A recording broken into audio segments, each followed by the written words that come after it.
Quero compartilhar com você essa mensagem. O tema da mensagem hoje é viral.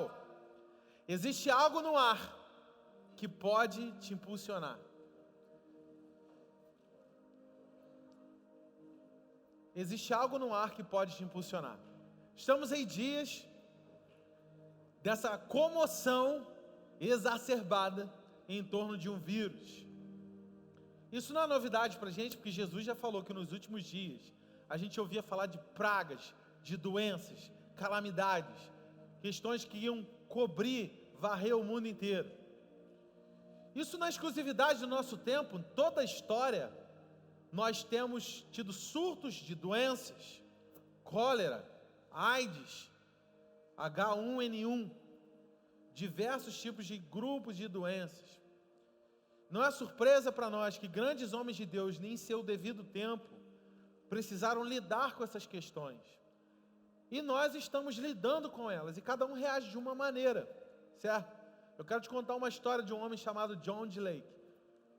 Esse homem, tremendamente usado por Deus, ele buscou a sua vida dedicar à oração. Ele era um doutor, e um certo dia sua esposa faleceu. Ele ligou para seu amigo e pediu para que ele naquele instante orasse com ele, mandou um telegrama para esse amigo, marcando um horário. Na hora tal ele ia orar pela ressurreição da esposa, e a esposa ressuscitou. Incrível! E a partir desse ato extraordinário, esse homem dedicou a sua vida a curar, orar pelos enfermos. E ele foi tomado de uma unção de grande ousadia. Certa vez, ele entrou numa unidade de saúde, e havia ali o aparelho de raio-x, e tinha ali uma pessoa em cima da mesa do raio-x, com o fêmur quebrado. E aí tinha acabado de sair a chapa, mostrando o fêmur quebrado. Ele falou assim: não levanta dessa maca aí, eu vou impor as mãos, você vai ser curado. Ele impôs as mãos, orou, e ele falou assim: tira a chapa de novo. E tiraram a chapa de novo, e o osso estava completamente curado. Era alguém muito ousado. E esse cara viajou para a África do Sul, ele e sua família, 7 filhos. Quantos fariam isso, né? 7 filhos, com apenas menos de $10 no bolso. Fez uma viagem de alguns dias de barco de Nova York até a África do Sul, Joanesburgo. E quando ele chegou lá, ele sem saber o que fazer, mas guiado por uma direção de Deus, tinha uma pessoa que tinha tido um sonho, que ela deveria ir para o porto, aguardar uma família com 7 pessoas, e ele tinha uma casa com 7 quartos. E ele pôde hospedar essa família e sustentar essa família desse missionário, desse grande homem de Deus. E nessa época ele foi para o olho do furacão, para o berço da cólera, da epidemia. E todo mundo: você é louco, cara? Você vai com a sua família sem grana para o olho do furacão? E ele foi. E ele chegou lá, ele pegou a sua mão e começou a entrar no posto de saúde. As pessoas estavam com cólera, ele esfregava a mão e colocava assim: ó, me dá o microscópio aí. Botava a mão no microscópio e eles viam o vírus, a bactéria, seja lá o que for, morrer na palma da mão dele. Tamanho era o poder de Deus que ele carregava. Por quê? Porque o que estava dentro era maior do que estava fora. Guarda isso. Repete comigo: o que estava dentro é maior do que estava do lado de fora. O que estava dentro era mais poderoso do que estava do lado de fora.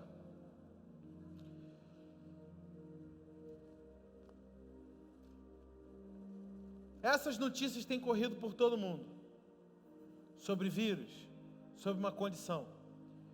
E essa semana eu fiz uma postagem, eu não sou polêmico, mas essa semana, em determinado momento eu fui.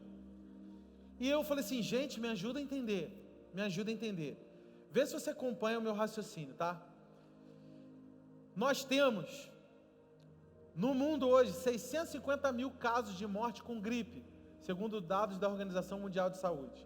650 mil mortes por causa de gripe. No mês, no Brasil, são 900 mortes por causa de gripe. Quantas? 900. No dia que eu vi essa estimativa, nós tínhamos no Brasil 98 casos comprovados de pessoas infectadas com coronavírus. 98. 98, uma população de mais de 200 milhões de habitantes no Brasil. Olha a proporção ínfima de algo que não justifica tamanha comoção. Você concorda comigo?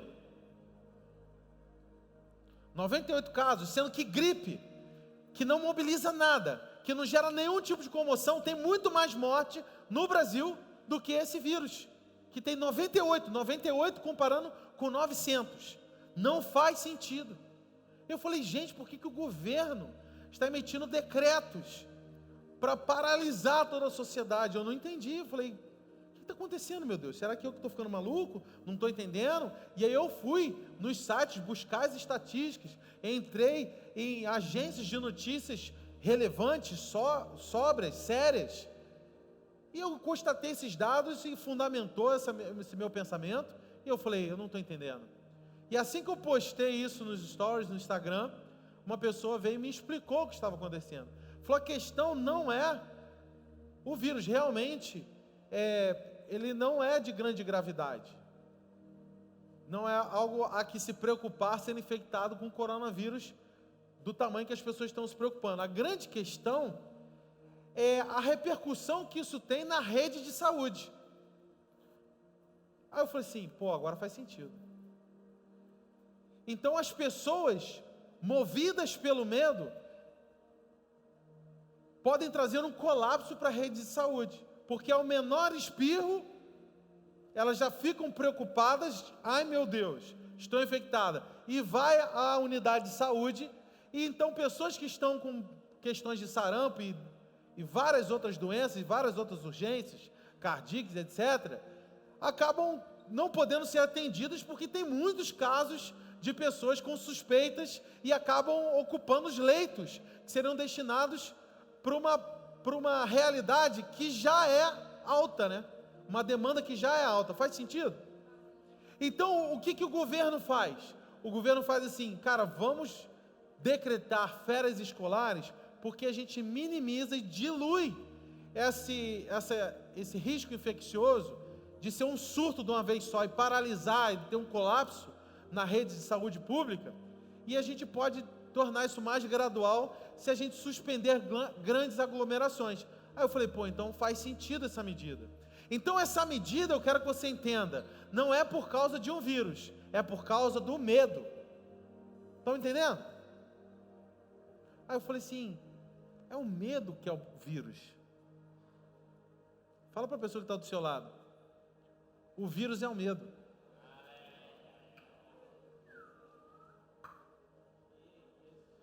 O que você inala tem o poder de te paralisar ou te impulsionar. O que você inala? Se você é infectado pelo vírus do medo, você vai perceber que você vai estar paralisado.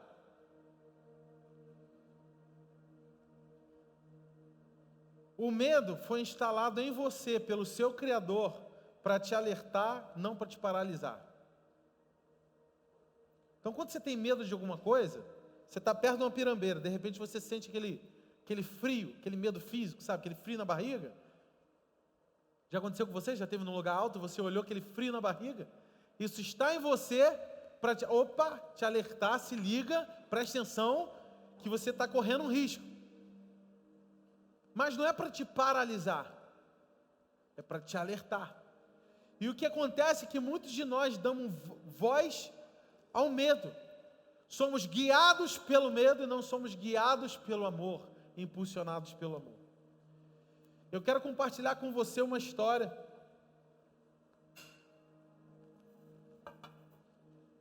Uma história que fala um pouco sobre isso. O que está dentro de mim é mais forte do que está fora de mim. Marcos capítulo 8 relata uma história muito legal. A história da grande multiplicação. E nós vemos ali 2 episódios em que Jesus multiplica ou melhor, ali, diante da presença de Jesus, é constatado um grande milagre, a multiplicação de pães e peixes para 2 grandes multidões. E o que acontece é que estavam reunidos ali muitas pessoas, só contabilizaram 7.000 homens, sem contar mulheres e crianças. Então, provavelmente você podia multiplicar esse número por 20, daria um total de 21.000, cerca de aproximadamente 20.000 pessoas que foram alimentadas, certo? Beleza? Está comigo? E aí o que acontece? Vamos resumir um pouco a história para o ponto que nos interessa hoje. Jesus partiu o pão, deu aos seus discípulos e eles compartilharam com a multidão. Jesus desafiou para que o milagre acontecesse através da mão dos discípulos, certo?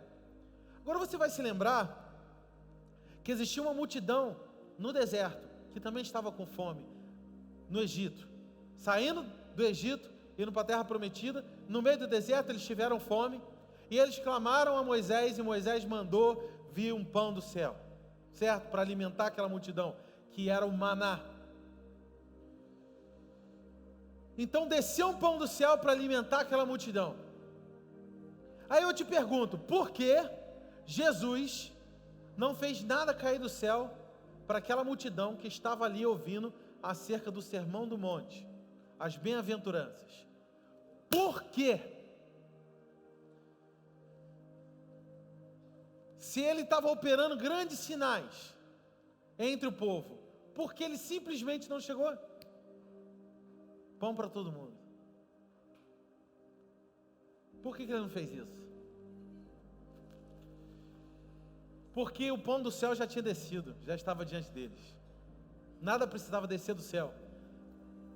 Nada precisa acontecer no céu porque está tudo pronto. A gente não precisa pedir a Deus para que acabe com o vírus. A gente não precisa pedir a Deus que mude uma circunstância, porque Ele espera que o milagre aconteça através de suas mãos. Após ter anunciado o reino, o milagre não vem e não cai do céu. O milagre acontece através das suas mãos, das mãos dos discípulos. E eles são desafiados. Mas existe um princípio que antecede a multiplicação. Você precisa entender qual é. Um menino compartilha o que tem.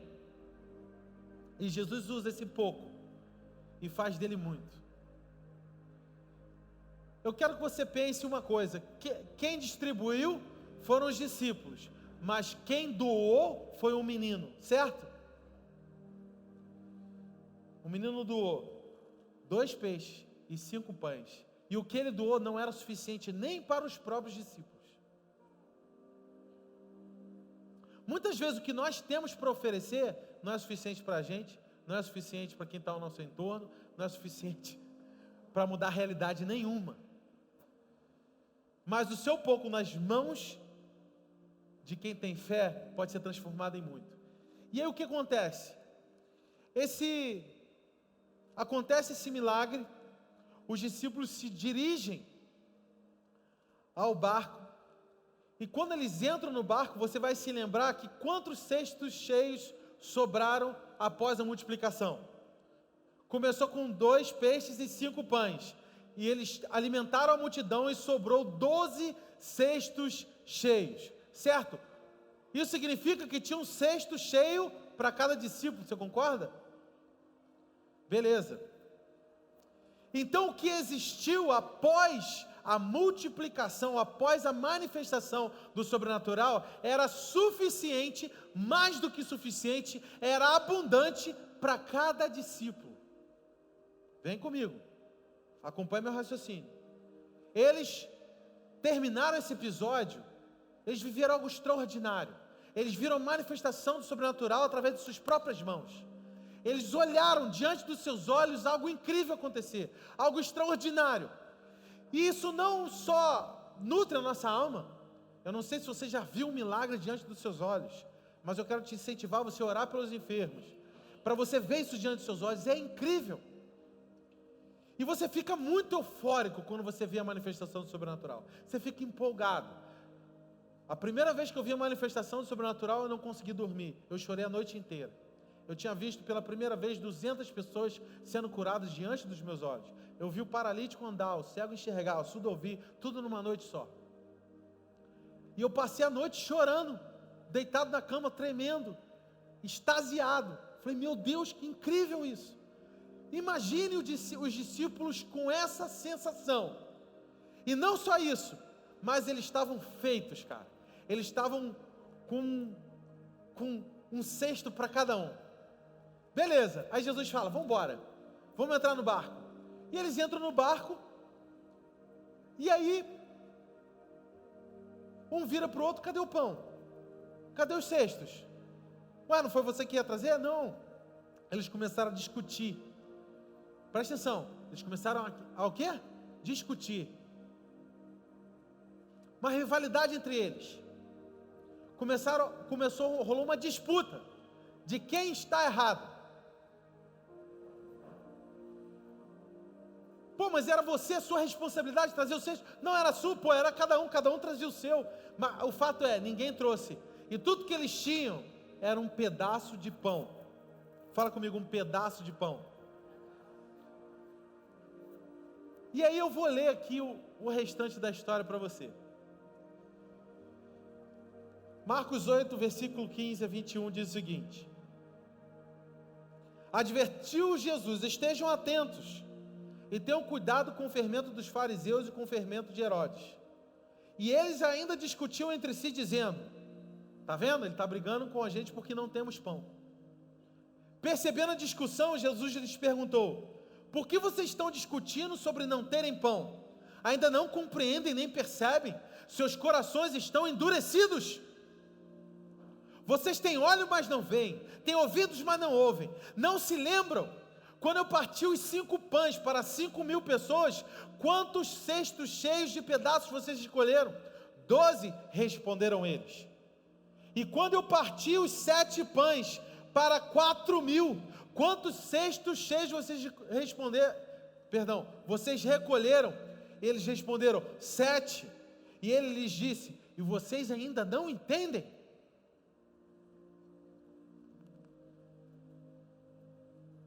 É para você ficar curioso mesmo, intrigado, porque eu também estou.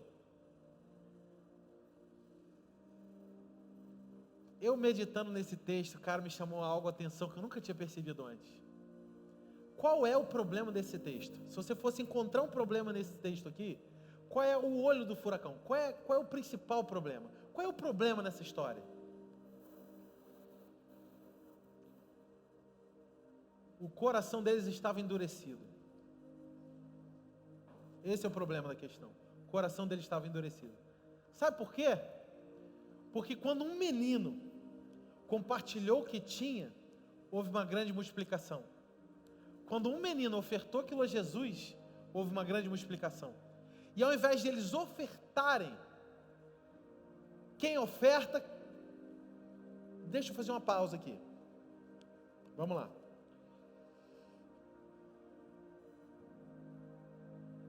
Todos nós temos amor próprio. Sim? Você se ama, né? Você não fala assim, eu estou insuportável, eu não me aguento. Eu acredito que não tenham pessoas aqui entre nós assim. Todo mundo existe uma coisa inerente ao ser humano, chama amor próprio. Você se ama. Então toda vez que você para na frente de alguém e você doa tempo para essa pessoa, você está se doando para a pessoa, você está doando parte de você. Você doa atenção, você doa carinho, você doa respeito, você doa tempo, doa recursos. Então tudo que você tem, você quer ver o que você ama, é só ver ao que você doa tempo, ao que você doa recursos. Quer saber qual é a sua prioridade? É só olhar os canhotos do seu talão de cheques, é só olhar o extrato da sua conta. Aí você vai ver onde você gasta dinheiro. Isso é um espelho, reflete onde está o seu coração. Como você gasta o seu tempo? Como é a sua rotina? Isso vai mostrar o que você ama, o que é prioridade para você. Então, se aquele menino pegou o que ele tinha e entregou para Jesus, onde estava o amor dele? em Jesus. Ele ouviu a pregação do reino e o menino entendeu. Vocês precisam entender isso essa noite. A oferta do menino foi uma resposta à mensagem que ele ouviu. E ele não resistiu à mensagem, ele respondeu à mensagem. E ele entregou tudo o que ele tinha, ele não entregou o melhor. Ele não entregou 3 pães e um peixe. Ele entregou tudo o que ele tinha. É uma resposta automática a quem recebe a mensagem do reino. É entregar tudo. Quem entende. O menino entendeu. Por isso Jesus falou que deles é o reino. Porque entendem. Porque entregam tudo, porque respondem ao reino. Assim são as crianças. Mas aí os discípulos se encontram na mesma situação do menino, diante do mestre, tinham ouvido a mesma pregação, e tudo que eles tinham era um pedaço de pão para compartilhar, para ofertar, para doar. Mas o que eles fazem? Eles fazem o caminho inverso. Não, esse aqui é meu, esse pedaço é meu. Não, esse pedaço é meu. A responsabilidade era sua. E começam a discutir, a disputar entre eles. A raiz do que estava no coração não era o amor, era o egoísmo. Tem alguém aqui? Então qual era o problema? Era a dureza do coração deles e não entregar o pouco que eles tinham na mão, porque Jesus era poderoso para fazer de novo. Tinha feito 2 vezes, podia fazer a terceira ali no barco para eles. Jesus já alimentou, juntando as multidões, 7 mais 5, só homens. Jesus tinha alimentado 12.000 homens, e ele estava com apenas 12 homens dentro do barco, e eles não creram que Jesus era poderoso para fazer aquilo novamente, porque se eles crescem, eles teriam dado o pão primeiro para Jesus, e não ficar discutindo entre eles. Eu acho que você está entendendo.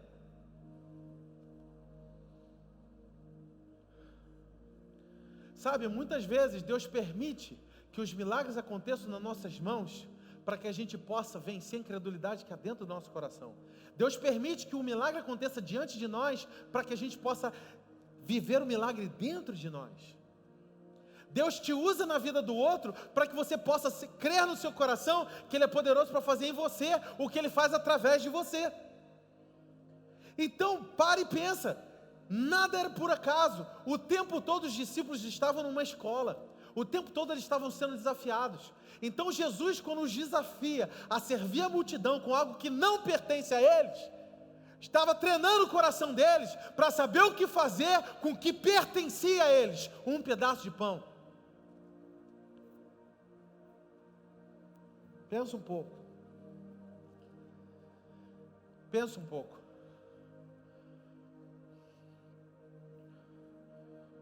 Aí eles estavam discutindo, aí eles estavam brigando, enquanto eles poderiam estar compartilhando, enquanto eles poderiam estar, não, cara, vamos pegar esse pão aqui, vamos colocar na mão do mestre, ele já alimentou 12.000 homens, ele pode alimentar 12 aqui no barco, vamos dar para eles esse pedaço de pão, vamos botar nas mãos de Jesus, vamos dar graças igual que ele ensinou, vamos colocar a gratidão em primeiro lugar, ao invés da disputa.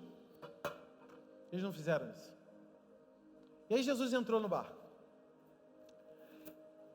E eles estavam discutindo e Jesus falou assim, se liga, cuidado com o fermento. E eu fiz uma grande descoberta que eu quero compartilhar com você. Patrícia, qual é a sua profissão? O nome é padeiro? É panificadora? O que é? Padeiro. Patrícia é uma padeira requintada. Se você não teve a oportunidade de conhecer, depois vê o Instagram que você vai cair o queixo. Os pães gourmet que ela faz é algo fora da curva. Eu nunca tinha visto igual. Eu nunca tinha visto igual. E a Patrícia, ela trouxe uma grande contribuição para a Isabela. A Isabela veio conversando comigo na viagem ontem e eu falei assim, que incrível. Elas estavam conversando acerca de uma descoberta a respeito de fermento. Ela usa em seus pães o fermento primordial, que é o primeiro fermento usado na história. é um fermento natural, uma fermentação natural. E isso é uma mistura de água com sal e na farinha de trigo. E isso é colocado no ambiente. Então, esse levain, o nome desse fermento, levain, ele busca doar a levedura. Ele captura leveduras do ambiente.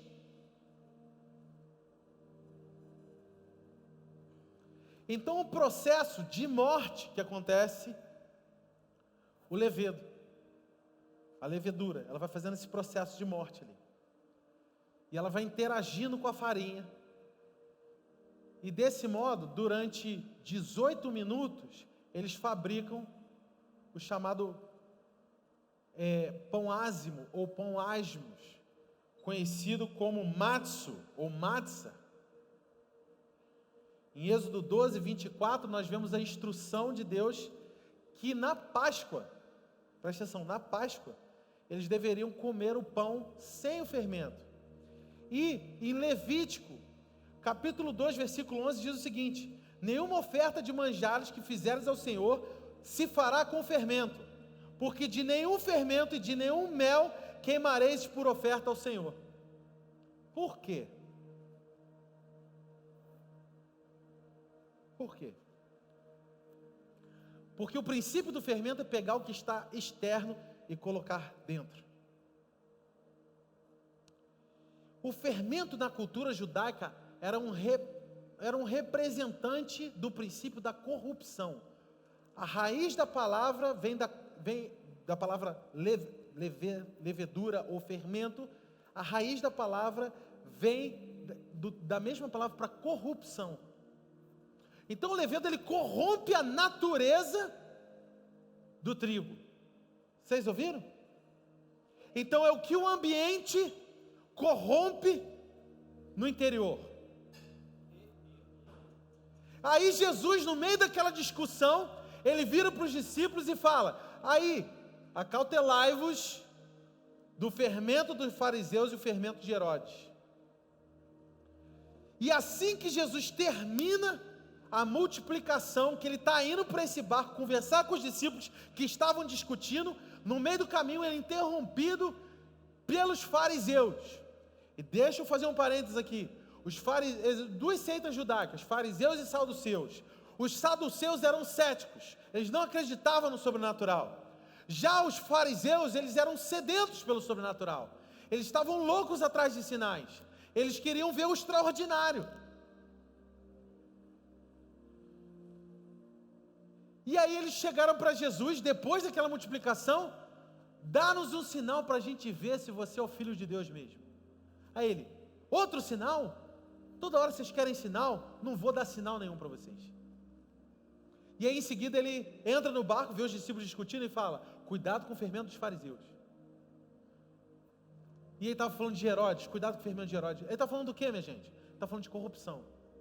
Não se corrompa com o que vem de fora. Não permita que o que vem de fora contamina o que sai de dentro. Não permita que o que esteja fora seja mais poderoso do que está dentro. Vocês não entenderam o que aconteceu com o menino? O menino permitiu que a mensagem do reino germinasse a semente do reino no coração dele, e isso viesse para fora no sentido correto, dentro para fora em forma de doação. E os discípulos permitiram que a incredulidade da realidade contaminasse o seu coração, e o coração foi endurecido. Então a incredulidade corrompe a credulidade. A realidade corrompe a fé. E o que eu tenho visto hoje é que não é nada sobre vírus nos nossos dias, não tem nada a ver com coronavírus, é tudo sobre medo, é tudo sobre intimidação, é tudo que ouvimos. Isso provoca o que em nós? Gente, eu não estou nem aí para vírus, o que você vai fazer, o que você não vai fazer. nós vamos, claro, nós honramos os governantes e nós declaramos sobre eles sabedoria, nós reconhecemos sabedoria, os desafios que eles têm para conduzir uma série de fatores que a gente não tem noção. Se estivéssemos em suas posições, de repente a gente teria. Então não temos, então nós honramos e nos submetemos às direções que eles estabelecem para a nossa cidade. Secretaria Municipal, Secretaria Estadual. Eu não sei qual vai ser as orientações que vão sair amanhã no decreto, mas nós vamos corresponder, seja lá quais forem. Graças a Deus, nós contamos com a tecnologia e, em virtude da tecnologia, nada pode nos parar. Não é verdade? Mas se formos autorizados a continuar fazendo cultos, continuaremos a fazer cultos, porque não iremos contra um decreto. Amém? Mas nada pode impedir, cara. Impedir o que Deus está fazendo entre nós. O que a gente não pode permitir é que o medo infecte, contamine o meu interior e que minhas ações sejam conduzidas, orientadas pelo medo. 1 João, capítulo 4, versículo 8, diz o seguinte: no amor não há medo, repita comigo, no amor não há medo. Ao contrário, o perfeito amor lança fora todo medo.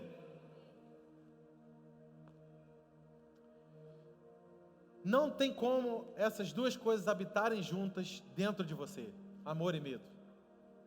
Se você tem amor, se você permitiu que a mensagem do reino toque seu coração, isso vai sair de você em forma de amor. O amor vai transbordar de você. Agora, se você permite que o caminho inverso aconteça, que o ambiente determine a condição do seu interior, então você está sendo conduzido pelo medo. Está sendo conduzido, provavelmente, suas ações estão sendo orientadas pela incredulidade, estão sendo orientadas pelo egoísmo, porque a realidade determina a sua condição. Permite que o que está fora trabalhe no seu interior. O que você inala tem o poder de te paralisar ou de te impulsionar. O tema dessa mensagem é viral. Existe algo no ar que pode te impulsionar. Assim também existe algo no ar que pode te paralisar. O medo está no ar. O medo está nas redes sociais. O medo está nos seus familiares, que estão o tempo todo, cuidado, hein? Cuidado, olha, não vai não, não faz. E você é determinado pela condição, pelo ambiente, você permite que isso conduza a sua vida. E nós deixamos ser guiados por propósito, e começamos a ser guiados por necessidade. Então hoje, o nosso desafio é que existe algo que está no ar, que é viral, e é o amor. Eu quero te alertar para isso. A oferta de um simples menino transformou a realidade de uma multidão. Eu estou todo arrepiado, minha gente.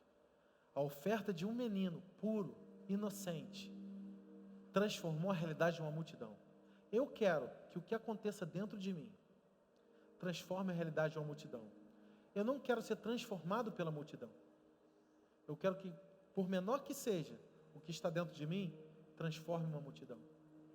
E tudo que eu preciso nessa equação é de Jesus.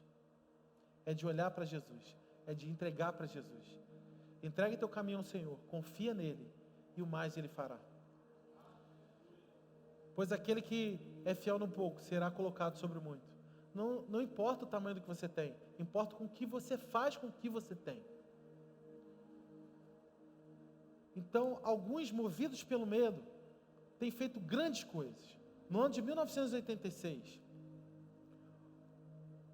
houve uma oscilação na moeda brasileira, foi a implementação do Plano Cruzado.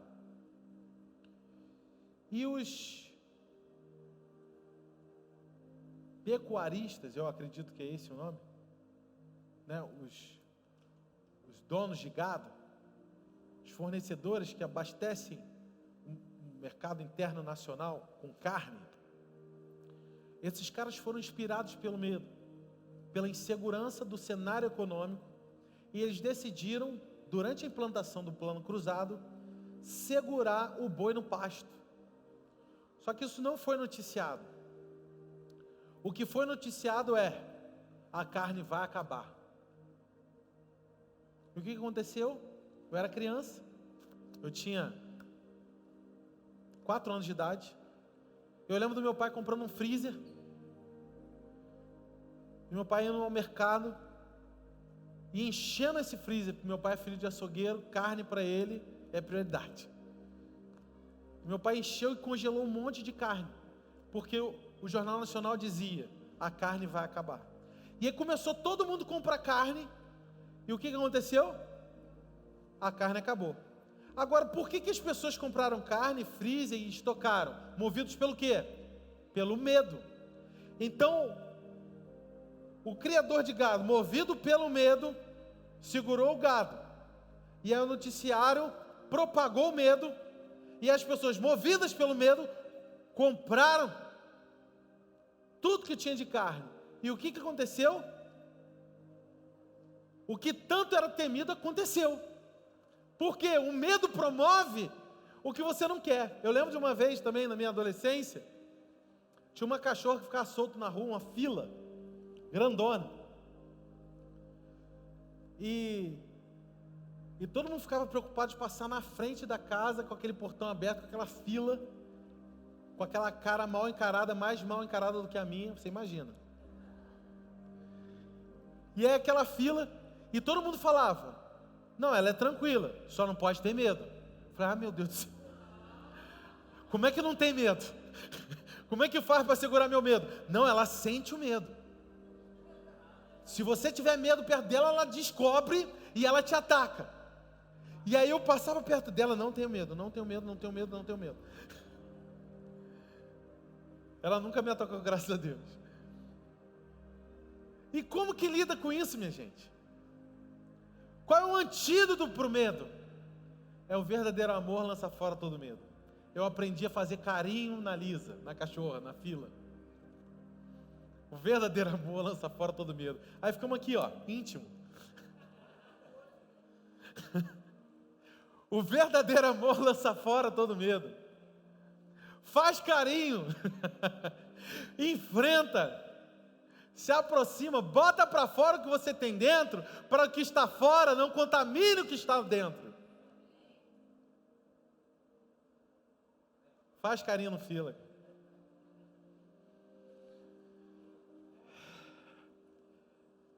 Livro de Judas, não é os Iscariotes, livro de Judas, penúltimo livro da Bíblia, capítulo 1, versículo 2 diz o seguinte: fiquem tranquilos, vai dar tudo certo, descansem, pois tudo vai ficar bem, abram o coração, pois o amor está a caminho. Aleluia. Gostaria de chamar a equipe de louvor, você pode ficar de pé.